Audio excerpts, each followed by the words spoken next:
Good morning, everyone. Thank you for joining us for May's edition of Ask the HR Expert. While everyone is continuing to trickle in, I'll go over some ground rules and kind of set the table for us today. We do these webinars monthly. Today's webinar is entitled Mental Health, Workplace Mental Health and Wellbeing, in honor of May being Mental Health Awareness Month. So we have a great panel of speakers that provide various perspectives on mental health in the workplace. So I'm excited to introduce them to you. Excited to talk about this topic. I think this is something that we all feel strongly about. But just a few ground rules before we get started. We do want your participation during this webinar, but we have muted everyone's lines so that we can hear everyone. But if you do want to participate, if you want to send us a note, a question, anything like that, if you go to the bottom of your toolbar in Zoom, there is a Q&A icon with a question mark in it. If you pop that open, that'll open a chat box. I have that up, so I'll see what you're sending in, and we'll just weave that into the conversation the best way that we can. We will also have time at the end of the presentation today. So for any of those questions that you didn't get to, or if there's anything that we weren't able to talk about as we go. If you registered for the webinar today, you will get a recording, copy of today's webinar in your inbox. So no need to take notes or anything. You'll get a copy of this recording. Please feel free to share it with whomever you like. Also, like I mentioned earlier, we do these monthly. If there is a topic that you would like us to cover or something that you find interesting, we're always looking for good ideas. We want to know what matters to you, so please feel free to share those with us. Okay, I think I've done enough talking to get started. I will introduce myself, and then I want the panel to introduce themselves. My name is Marcus Wilbers. I am the Chief Client Officer and General Counsel for Tandem HR. I've been with Tandem HR for 3 years and just really enjoy how we come across new issues every day. So love working with clients and whatever issues they may find themselves in. But I'd love for our panel to introduce themselves. So Rosanna, do you want to start us off? My name is Rosanna Velat, and I'm a licensed clinical professional counselor in the state of Illinois. I'm also a certified employee assistance professional. I've been with Workplace Solutions, which is part of Tandem HR, it'll be 5 years next week. But I've been in the EAP field 16 plus years. It'll be 17 years later this year. So I've been doing counseling and helping people, supervising counselors, consulting with organizations for a good long while now here. So I'm really excited to talk about mental health in the workplace because that's my thing. Thank you. Hi, everyone. My name is Elizabeth Hathaway. I am also with Workplace Solutions, which is part of Tandem HR. I've been here a little over 4 years, I believe, and in the EAP industry for roughly 15 years. I will try not to age myself too much. I am a mental health clinician by education, but I moved over to the account services side a couple of years ago, and I really love working with leaders, executives, HR personnel on how to, bring mental health to the organization as a whole, right? Thinking about driving psychologically safe workplaces, mentally healthy and open workplaces. I love Mental Health Awareness Month because it's our chance to talk about this. So I'm excited to be here today. Thanks.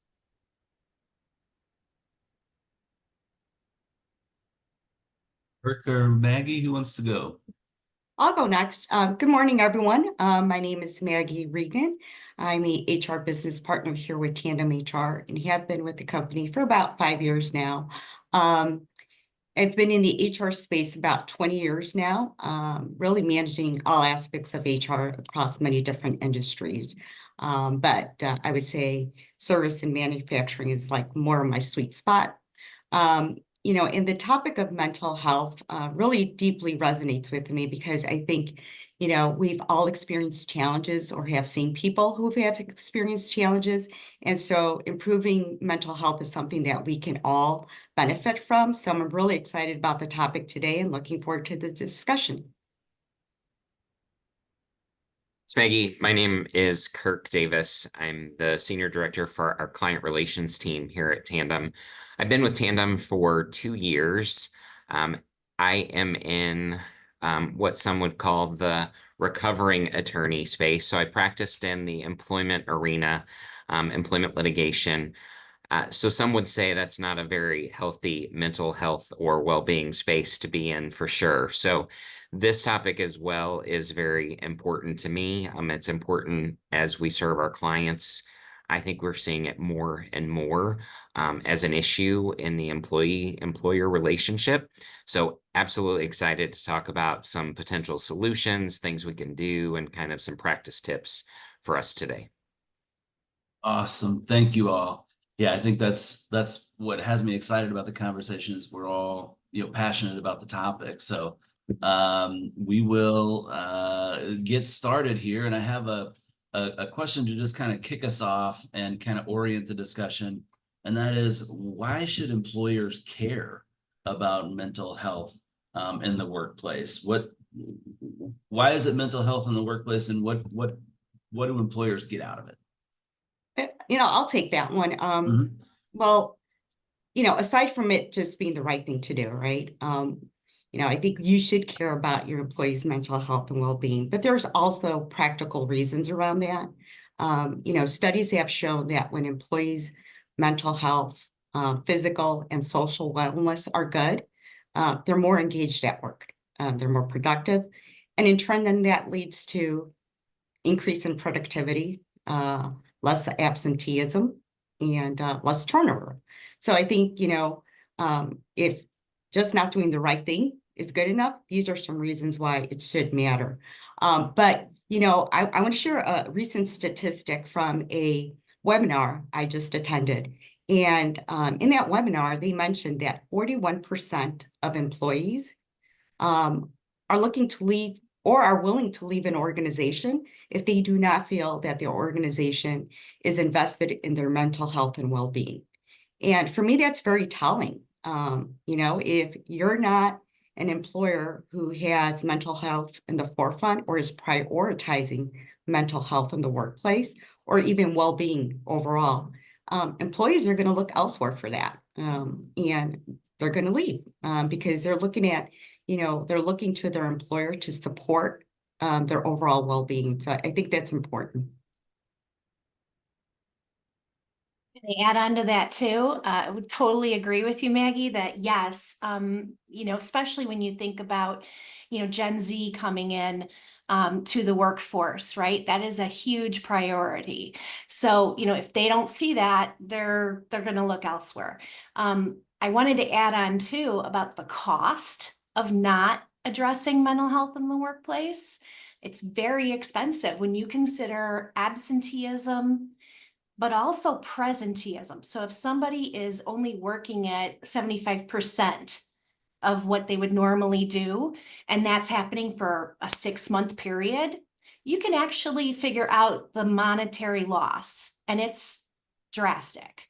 So, just to add that in there, that's also another really good reason. There's a lot of good reasons. Rosanna, when you talk about presenteeism and someone being at 75%, is that someone who comes in and kind of goes through the motions, but they're Yes. not really engaged or not really looking, they're not bringing their best self? Yeah, when we talk about presenteeism, we're looking at focus, concentration. There's also that interpersonal part of it. If you're depressed or anxious, you're not going to be, connecting with other people socially in the same way that you once did. And in the workplace, that affects productivity, Yeah. right? It's a Yeah. huge factor. Yeah, I think I wonder if this could also have an impact on a very big expense for employers, and that's their benefits plans that they sponsor. that's, I guess we can look at that two different ways. One is if an employer has, benefit plans, that's the purpose of them, is for employees to use them. But if the employees are not in a good space mentally, that may drive additional utilization of those plans, which again, good and bad. Good that you have that resource, but bad and that more utilization generally Yeah. means premiums go up and more costs for Yeah. employers. Your population is less healthy, right? And that costs a lot more. I'm sure, I feel like Kirk might be able to put something in there on the benefit utilization part of it, but yes, it's expensive all over. I'm happy to take that softball there. So thanks. Thanks for sending that over. But I think, yeah, I mean, absolutely, we see that there is a drastic cost. And you mentioned presenteeism. Like the other kind of end of the spectrum there is the quiet quitting, right? As well. So you see not 75% engaged, but 25% engaged. They're just showing up. Like, and they're not productive at all. So employers can be losing a lot more than just 25% of that worker's productivity. They're losing a significant amount of productivity. They're holding spots open for people that could be more engaged and more productive in the workplace. So there's a lot of different aspects of that I hope we get to kind of dig into. And a word that we hear in this space a lot is balance, right? Like we're talking about this juggling act of balance, but it's also something that employers have got to be cognizant of when they're looking at these benefit packages, that there's a strong, robust mental health piece to it as well. It cannot just be compensation that's bringing people into the workplace. It has to be that total comp package and that total benefit package, which includes mental health, EAP, and other resources for the employees as well. Yeah. And, just to add on, because there are definitely a lot of costs for not caring about mental health. And I think all three of you highlighted that. There's also opportunity available for employer and organizations that take time to make room and foster a mentally healthy environment and culture at their workplace. There's this concept called psychological safety, and it was really coined back in the 1950s by a well-known psychologist, Carl Rogers. But it really is starting to gain momentum in the last, I'd say probably 10-ish years. And it's this idea that workplaces that, again, have that foundation of a culture of open mental health, wellness, well-being, it allows their employees to take interpersonal risks, right? When you feel safe and you feel heard and seen at work, you're willing to put an idea out there, right? And when you have employees that feel that way every day when they show up at work, there's innovation, there's creativity, there's good morale, right? It's the stuff that propels a company forward. So there's a lot of opportunity when you think about mental health as well. Yeah, that's really interesting, Elizabeth. I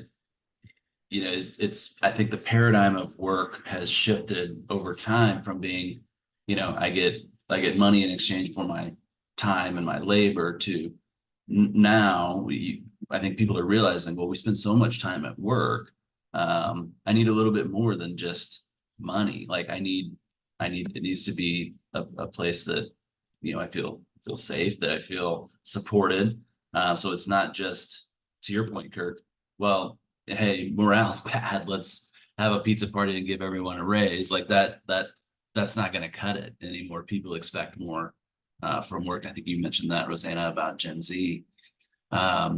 But we talked somewhat about, we've talked so far about like the costs and benefits to the employer, why they should care. I wonder if we could talk a little bit more practically about how employers can address this, and in what ways can HR professionals or business owners, business leaders integrate mental health and well-being initiatives into the workplace. So what kind of practical ideas or strategies would you recommend? I would say that, I think training is a big component, and, really teaching your managers about mental health and awareness, especially it's important not only for them to understand what that all means and what it all encompasses, but they should also be willing to understand, and identify when an employee may be having a bad day, I think as managers, our jobs are to make our people successful, right? And we can't make them successful if we don't know or have the tools available to support them. And one of them is through training, understanding how mental health and well-being is important in the workplace and how it can affect an employee. I think, a lot of times people forget, or it's not sometimes talked about, but, mental health, what I want to say here is that your work life and your home life intersect, right? And so you could be having a bad day at work and you're going to take that home, right? Or you can be having a bad day at home and take that into work. And I think it's important for managers to understand that. And I think part of it is through training. I think it's very important that you make it part of training. I've seen companies, the ones who are very successful in prioritizing mental health, is that they make it part of a development goal for the manager. And I think that's important that, companies are doing that because you need to prepare your managers to really help those employees when they see that they're just not quite well. And so I think sometimes that's a missed opportunity. A couple That's a things come great, to mind. that's a really, Go yeah, ahead, Kirk. go for it.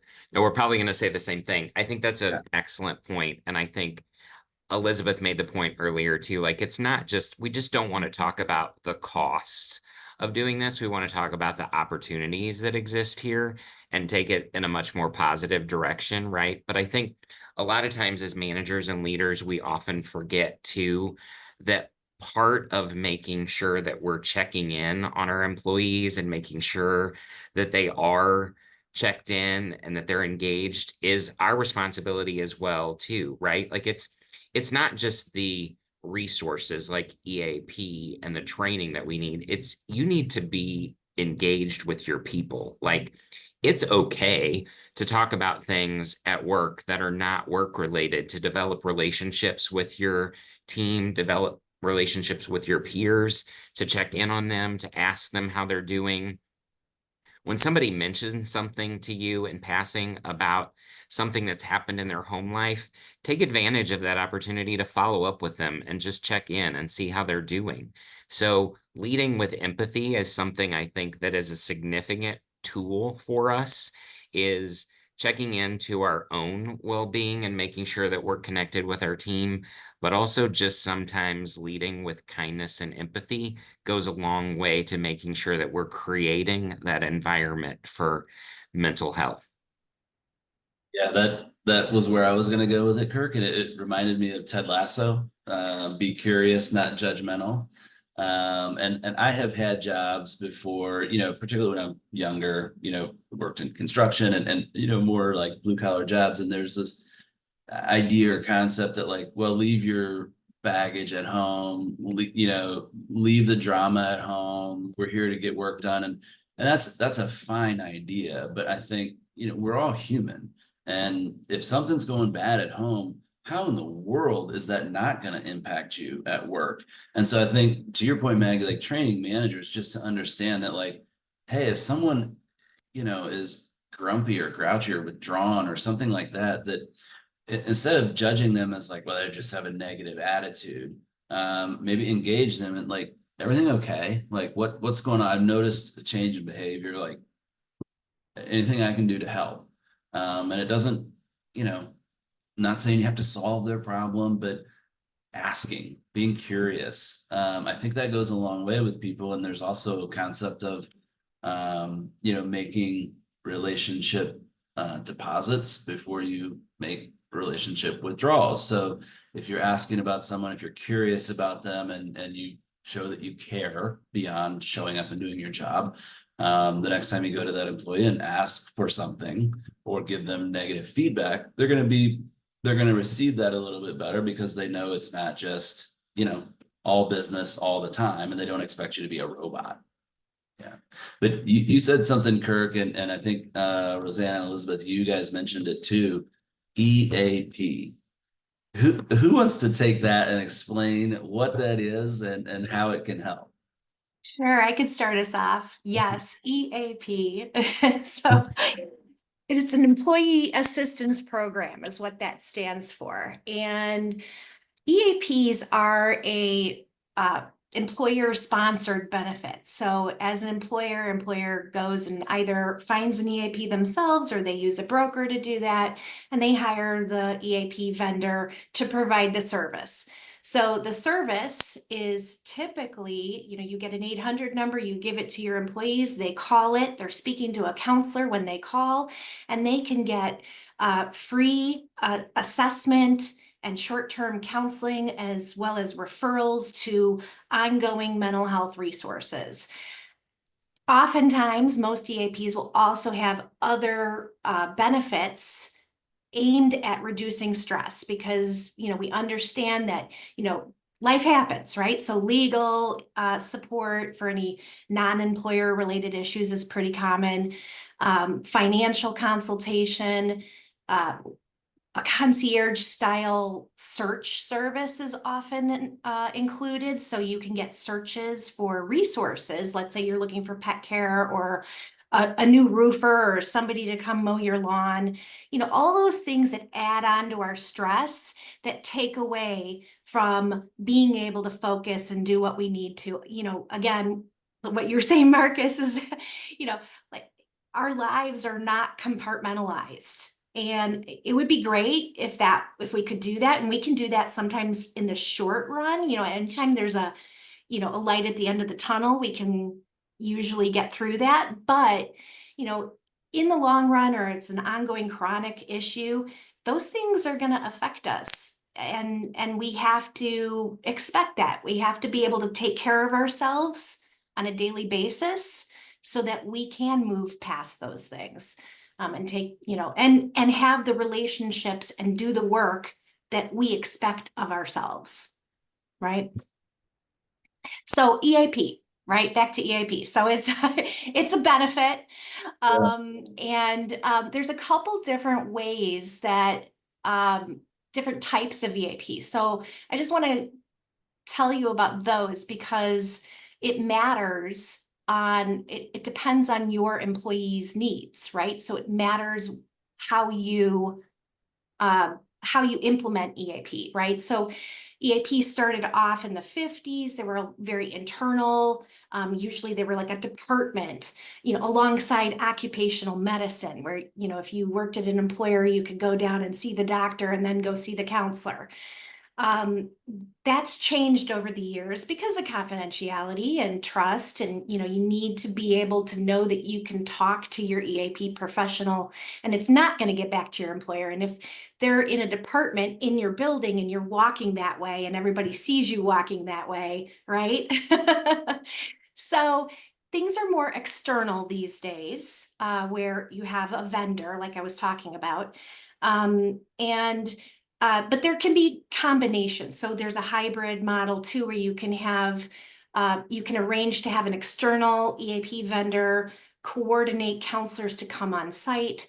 So it really depends on your industry and your population and how healthy are they right now too, right? And I believe, so there was, so that kind of, talks a little bit about EAPs. There's a lot more. Yeah. That's the tip of the iceberg. Yeah. Well, I'm curious, Elizabeth, you mentioned that you, I think, transitioned to kind of operations in an EAP. So I'm curious about your experience working in an EAP and what that's been like. Yeah, well, I mean, Rosanna really touched so well on what the experience is for an individual like worksite employee who calls to access the benefits and services. But an EAP also really helps to service the organization as a whole. So some of the ways that can look are consultations, right? when you are an owner of a small business or HR leadership of a small business, and you have an employee with a mental health concern, you might not have the resources or capacity or knowledge of how do I handle this? What's appropriate? What's the appropriate boundaries? What's the best approach for a given situation, right?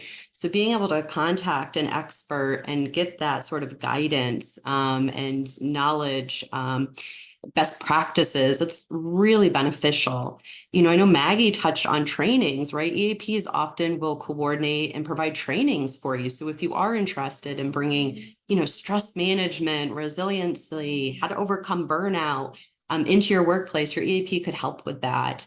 We're also there to help because I think such an important, and everyone's kind of touched around this, but such an important component when you're thinking about bringing mental health into the workplace is that you do it with consistency and regularity, right? It's great that we do Mental Health Awareness Month and we have these conversations, but it's so important we have these conversations throughout the year, that it's not just on an awareness day. Especially because the reality is an employee is not just struggling with their mental health in May, right? They're struggling with it in March or October. And so we want to have those conversations throughout the year because that keeps your EAP benefit fresh of mind. And it's also, again, helping to reduce stigma. Anything, I think it was Marcus, you were sharing that, historically we kind of didn't bring our personal concerns into the workplace, right? And what we do inadvertently is that we cast a shame on it, right? That's something you deal with by yourself. And by bringing these conversations into the workplace and finding those opportunities to regularly talk about the EAP, regularly bring in the EAP to provide support to employees, you're bringing that mental health into the light, if you will. And that is where, we really, again, see those kind of cultural changes, those opportunities arise. So yeah, I think on the organizational level, there's a lot of support that an EAP can provide an organization to help at, that company-wide level. When we talk about an EAP, I think we need to also kind of take a step back and talk about like how the landscape and climate has changed so significantly in the last few years, because we're talking about how it needs to be more top of mind, but the reality is that it is a very significant change. So we've taken this like about face in the workplace, particularly after COVID, because people are dealing with new issues that they haven't ever addressed in the workplace.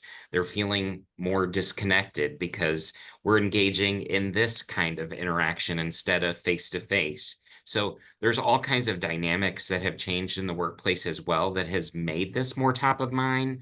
I think another thing that we see with our clients, particularly when we're dealing with generational leadership in the workplace, is you've got managers in maybe my generation that have all of these new Gen Z, Gen Y folks that have no issues whatsoever being very open about their mental health and talking about their mental health and how important it is in their lives. And that just wasn't a thing that I did when I was growing up or when I was interacting or progressing in my career. So knowing that those dynamics have changed and being able to equip leaders to be able to address that, to understand that there's various different needs as it relates to mental health is very important as well. We've seen a big shift, like you said, after COVID, and even before that. I mean, I think Rosanna and Elizabeth, you both mentioned EAP started in the 50s and they've kind of evolved over time. But yeah, people may be at different points in their comfort level and talking about mental health. That's important to recognize. I'd just like to add too that, when we are, Maggie had talked about training and training of managers. That is a huge, I think, gap that is often there. That managerial training on mental health issues is just non-existent. And in some places, managerial training is non-existent, right? And so, giving your managers, especially your new managers, where they say it takes 5 to 7 years to be like a decent manager, right? giving them the tools that they need so that they have, they can go with confidence into the workplace and support their people. That's reducing uncertainty, it reduces anxiety, and it just is going to be, the best thing to do for your team in order to be able to function and be productive. I wonder if we could stick with that just a little bit and talk about how, how can managers, create, I guess, a safe space around, mental health issues with employees. Like how, we can't probably go over a whole training here, but how can they enter that or raise their awareness, or how can they have those kinds of conversations with their employees? Any tips you guys would recommend? I think you kind of touched on that a little bit earlier, Marcus, was, when you talk about showing care and leading with empathy. And I think that's important that managers do that, that when they see someone just not showing up like they used to, that top performer, or, or that really nice guy all of a sudden is like really quiet, reserved. You say hi, doesn't answer back, I think instead of assuming bad intentions, I think you need to lead with empathy and really, start the conversation. It's, acknowledge your observations. I think that's important to let that employee know, I care, I'm not assuming bad intentions. You're doing it purposely. You're ignoring me. You're not wanting to interact.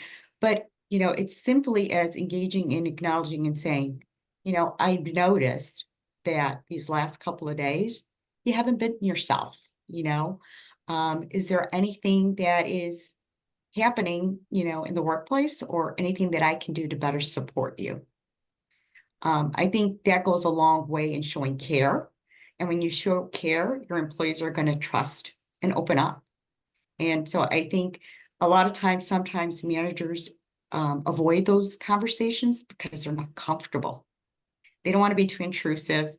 And part of it is because they're not trained. They don't know, number one, how to recognize the signs that something's just off with that employee. But most importantly, then they don't know, if they see it, they don't know how to provide that support.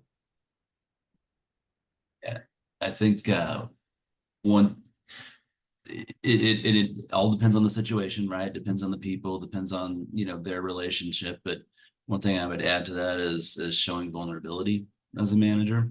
If you can show vulnerability, that, hey, I have bad days too. There's not, some days I don't, it's a real struggle for me. So I get it, but just wondering if there's anything I can do. It might make someone more open to reciprocating that vulnerability. And I think Maggie said it. I mean, we've been talking around it, but I mean, when you have that trust in the relationship between the manager and the team member, there's going to be more of an openness there. But I mean, if you want something that you can take back with you today and put into place as far as a practical tip, I will tell you, intentionally schedule time with your people to connect with them on things that are not work related. Even if it's 5 minutes at the end of the day, and you know that Jackie or Jack has had a bad day, call them, check in with them, be intentional about those things. We all have calendars that are crazy and our schedules are nuts, but there's never too little time to be intentional to take care of the people in your workplace. So carve out that time, make sure that it gets on your schedule. And even if it's something that you build a regular cadence around, make sure that you're checking in with your folks to see how they're doing. Yeah, I love that, Kirk. I really think making mental health a proactive approach in the workplace is so critical. And Maggie, I was thinking about a little, to add maybe another practical takeaway here. When you were talking about connecting with your employees, leading with empathy, starting a conversation, I work with a lot of managers and I teach them a very simple framework. It's called ICU, right? And that makes sense, ICU. And it's I is identify, right? So we're going to start by, you got to know your employees, like Kirk said, have those check-ins, because when you identify that there's a change in the behavior, that they're acting differently, that they're not performing to their normal level, be familiar, look up common warning signs of mental health concerns. That's when you're going to move from the I of identify to the connect. And that's exactly what Maggie talked about. Have those conversations. Hey, I've noticed X, Y, Z, and I just want to check in. Are things okay? What's going on, right? And just try to open up a dialogue. But then where I see managers stumble, because it's tough. As we've said, most managers, we're not born or come into manager and we know all of a sudden how to handle an employee relations issue. And so one of the biggest things is, where is that professional boundary? I want to help them, but I don't want to overstep. I want to play the role of counselor, right? So I've connected with them. I understand what's going on. The U of ICU is understand the path forward. So this is where essentially you are acting as a liaison. You want to know what benefits are available to them. So that's probably the EAP benefit, right? Maybe mental health counseling through the medical plan, any other sorts of flexibility, accommodations, benefits you might have in the workplace. And you are just going to act essentially as a liaison to that employee, help them understand those options and how to get to them. And that way you're still maintaining the professional boundary. You're not overstepping or trying to fix their problem, right? We don't want a manager to feel like they have to resolve an employee's problem, but we do want to empower them to help address a concern and get an employee directed in the right direction. Yeah, that's a great point, Elizabeth. And I love the is it identify, connect, understand the path forward, ICU. Yeah, for managers, I think I've dealt with that too, that well, I don't want to stir the pot. I don't want to rock the boat. I don't want to engage, because I think there's an assumption if I engage, then I own the problem. And that's not the case. It's you're trying to understand, and just understanding. I mean, from personal experience, I've gone through things where I felt very alone, very isolated, and then talking to someone who's gone through the same thing, it was like, oh my gosh, this isn't just me because I'm, whatever. This is a part of the human condition, right? Yeah. And I think just having a conversation, just being there to like, I get it, goes further than we might think. Definitely. I'd also like to add to that, everything that everyone said here, it kind of relates back to that idea of psychological safety in the workplace. And, the psychological safety is when someone feels that they can speak out and without the fear of being punished or humiliated, right? So if we're all attempting to create a psychologically safe workplace, and that's an intention that we're moving towards, right? Then our interactions are going to be more meaningful.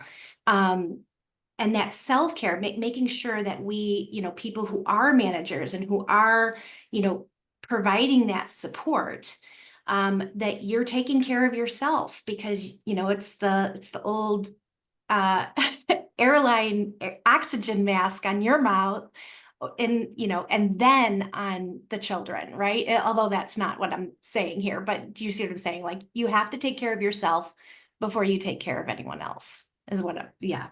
So, and when we are managers, we get tired, we get confused, and that's when we make mistakes, right?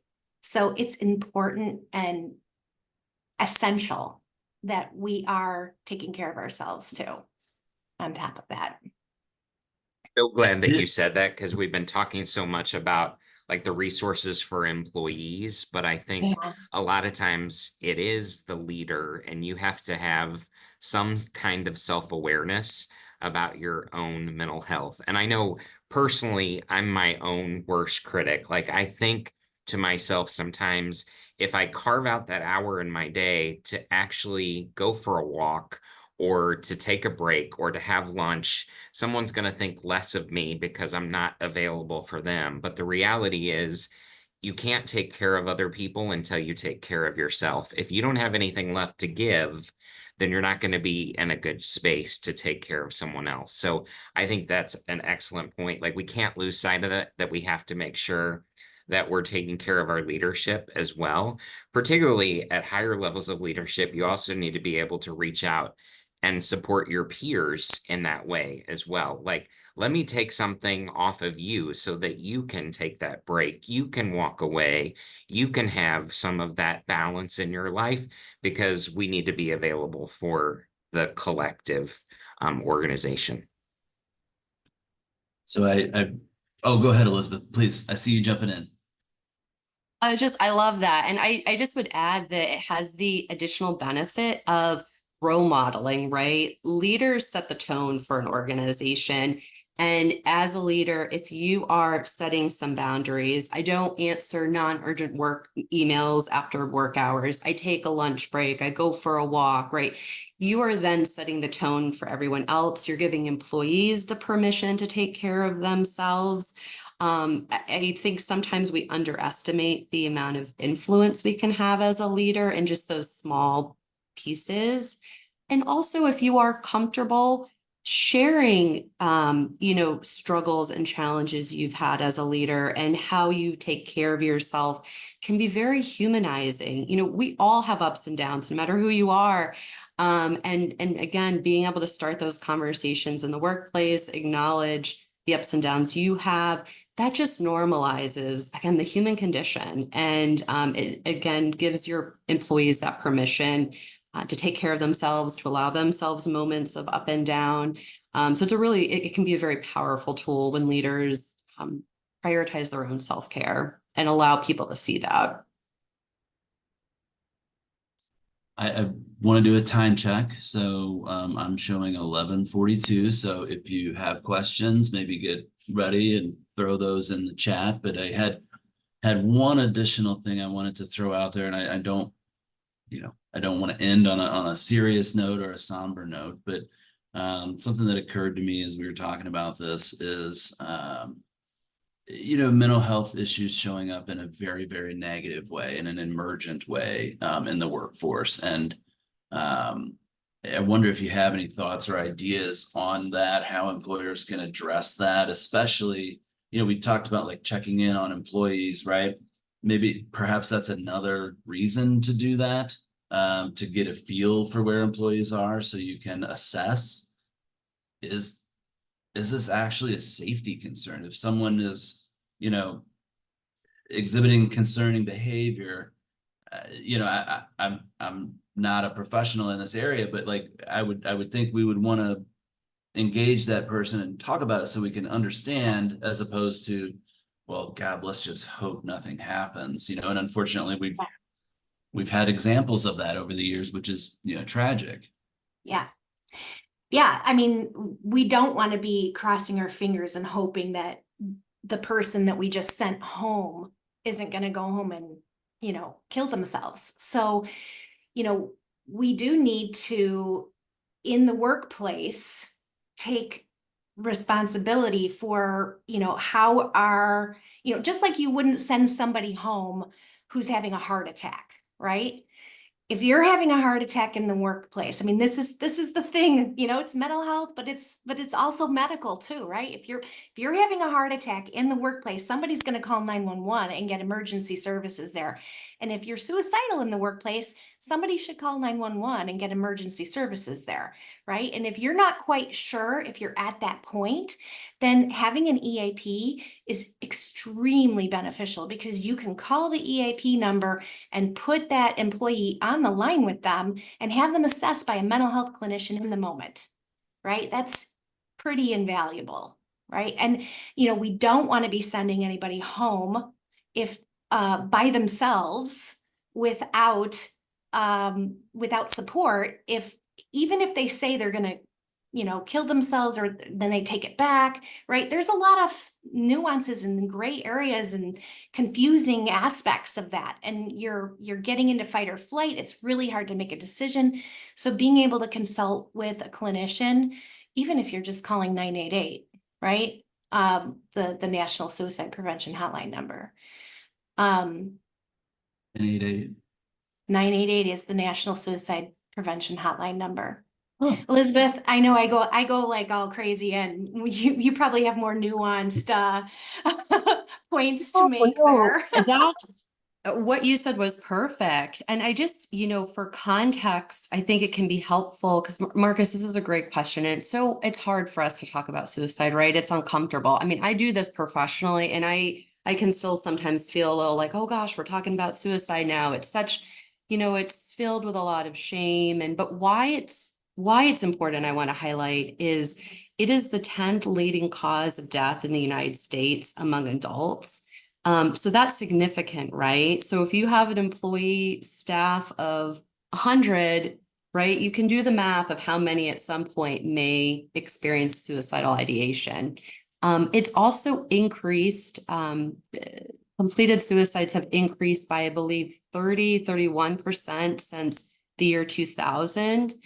So this is important, right? This is like really important that we talk about and that you think about as an organization, that you have policies and procedures in place.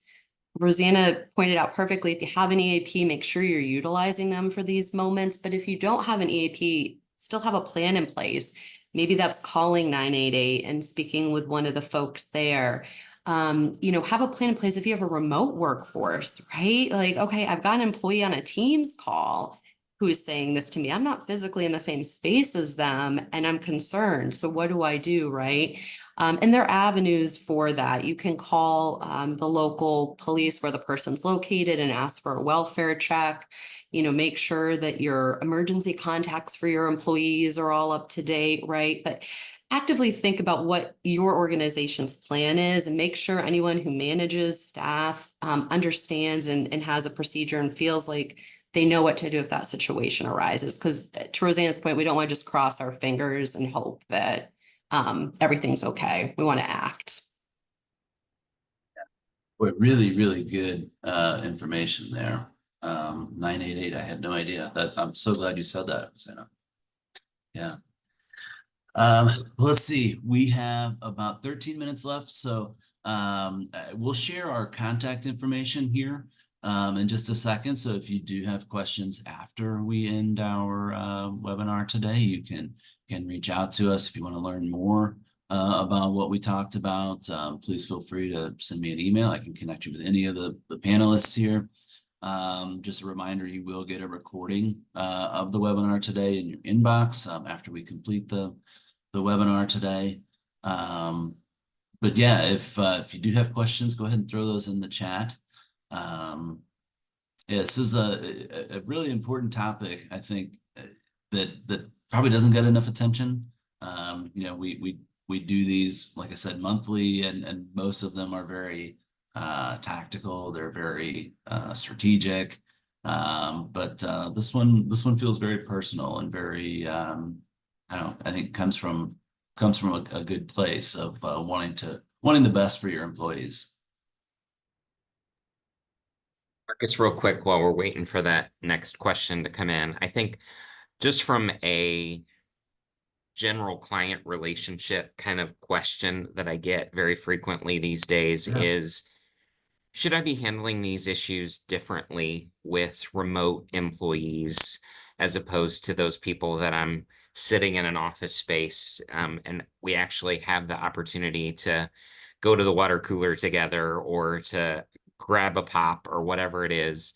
I get a lot of questions about how do I get a sense of my remote employees' mental well-being. And I would say it's a lot of the same strategies, right? Like making sure that we're connecting, developing those touch points, making sure that if somebody isn't on camera, that we may be raising our hand and asking why, noticing those changes in behavior. Like, you've got to be observant. You've got to make sure that you're listening and seeing those changes in people, even when they're on a screen in front of you, as opposed to sitting right next to you. So I think we've got to make sure that we're engaging in those same strategies. A lot of us are managing people that are not in the same space. So don't let that distance be a factor that puts another obstacle up and able to connect with them. I just want to add in there too, making sure that your policies and procedures reflect all of that too, right? That's because there's going to be a time where somebody, a new manager probably will be confused and they're going to go and look at the policy and procedures, and you want that answer to be there for them. Whether they're working virtually or in the office, you need to have plans for both. Yeah, and it's something as you were talking about that, Kirk, I thought about so Tony Hsieh, that was the, I guess, CEO of Zappos. And he wrote a book about how he created Zappos. But one of the things I found interesting was when they designed their workplace, he designed it to be what he called like a high collision environment where people would like, not literally, but would run into each other, and teams would have to, walk past each other to collaborate. And he very intentionally wanted that to help form their company culture. And so, in remote work, this was obviously before that, but now that remote work is a reality for so many of us, like, we just have to be even more intentional about it, because it's not just going to happen, by happenstance. We did get not a question, but a comment, and this warms my heart. As someone who's been personally affected by suicide, this was very informative. I was also not aware of the 988 number, so thank you. Wholeheartedly agree. We need to ask the questions and show empathy. So thank you so much for that comment. That means a lot, and that might be a good place to end our webinar today. So thank you to our panelists for providing your perspectives and sharing your stories. And yeah, this was a really neat webinar. So I appreciate it. All right, we will do this again next month. Thank you, Kirk, Rosanna, Elizabeth, and Maggie. And we will see you next time. Everyone.